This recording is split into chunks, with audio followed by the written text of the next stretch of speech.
Hey friends, it's the Mrs. Wolfie from our Half Acre Homestead. Today we're going to make pumpkin spice pecan bread. Now it's technically not pumpkin because yesterday when I made my Shropshire fidget pie, I made a stuffed squash that was stuffed with sweet potato, and I had some left over, so we're going to use that. So what you're going to need is you're going to need 2 cups of pumpkin puree, 3 cups of brown sugar. I may have to use 1 cup of white because that's all the brown sugar I have. 1 cup milk, which is powdered milk that I've reconstituted for my food storage. Sunflower oil. 4 eggs. Baking soda, baking powder, spices of your choice, salt, and I do believe that's everything.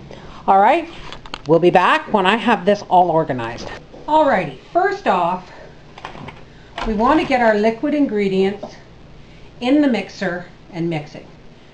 And although pumpkin, well, this, like I said, this is buttercup squash and sweet potato. But you know what? When you add the spices, they all taste very, very similar. So we're going to have 2 cups of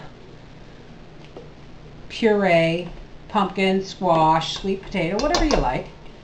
You know, make it your own.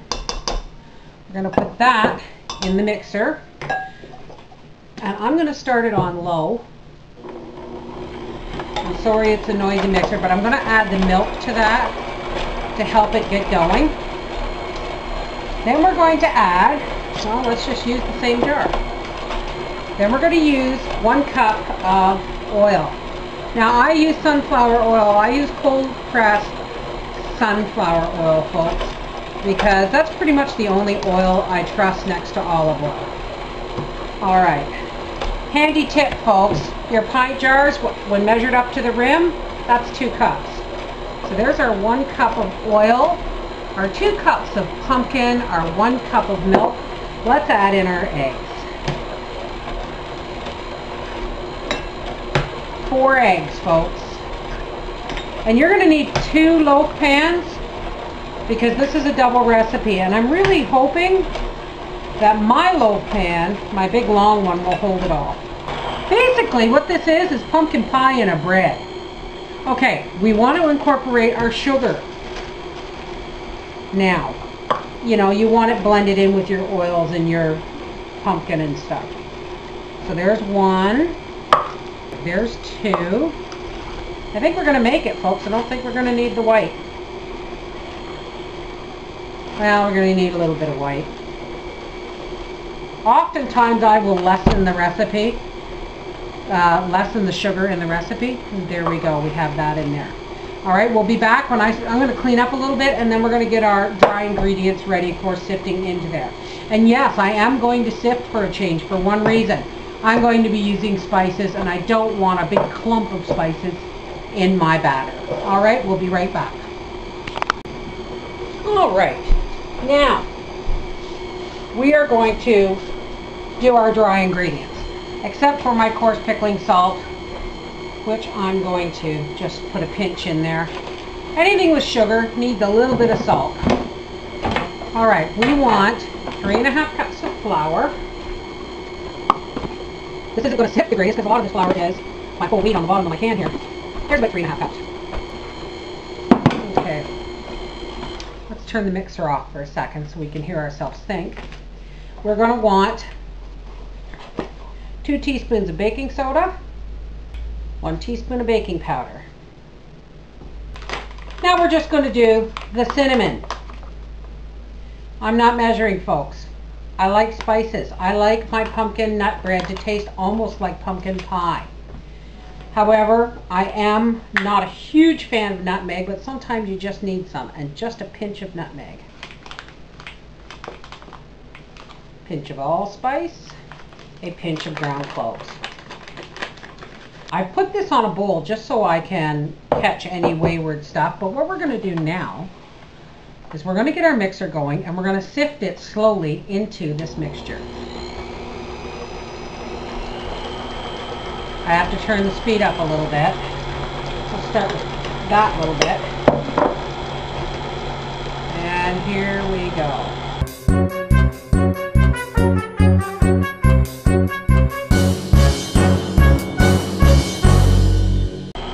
Now let's do the rest in our bowl while that bit's mixing. And the rest of our flour. And we're just going to push down the sides, make sure it gets nicely beaten in. Oh, this looks lovely. And just at the last, we're going to add our pecans. Excuse me, pecan.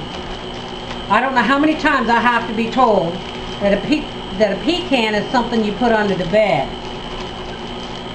And pecans are what you put in your Christmas baking. Ooh, I said the C word. I said Christmas. All right, I'm going to go and butter up my loaf pan and flour it. And we will be back to put this in the oven. All right. We're going to butter and flour our pan. Now, if you want to add raisins or currants or anything like that, go right ahead. It's you know, it's what you make it that makes your family love it. I know everybody likes these big, huge loaf pans. Well, if I can find some more, one just may find itself in my next subscriber appreciation giveaway. Alrighty, now here's our batter. And I'm really hoping that this pan will hold it all, because it is a double recipe, but it would only be 2 small pans. So we'll see. Oh, it's going to be close. Yeah, I think we'll get it all in there. Okay, now we're going to put this in the oven at 350 degrees for 60 to 70 minutes, or until a fork comes out clean when inserted. All right, we'll be back when this puppy comes out of the oven. Oh my. Look at that. Isn't that lovely? I'm just going to put a plate of this out for dessert tonight, because you know what's going to happen, eh?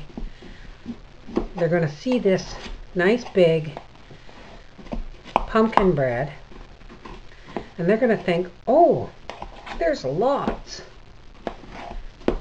We can have lots. But no, I'm going to put the other half in the freezer for next week's lunches. And they'll never know. I'm so sneaky. There, this should do dessert and tomorrow's lunches.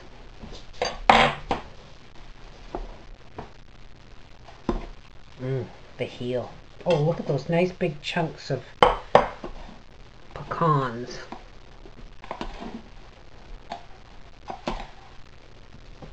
Oops. Oh my goodness. Warm with a little bit of butter on it. That is going to be so amazing.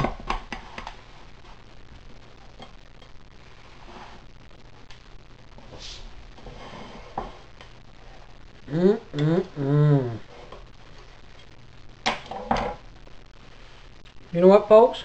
Papa doesn't need to give a thumbs up. I am.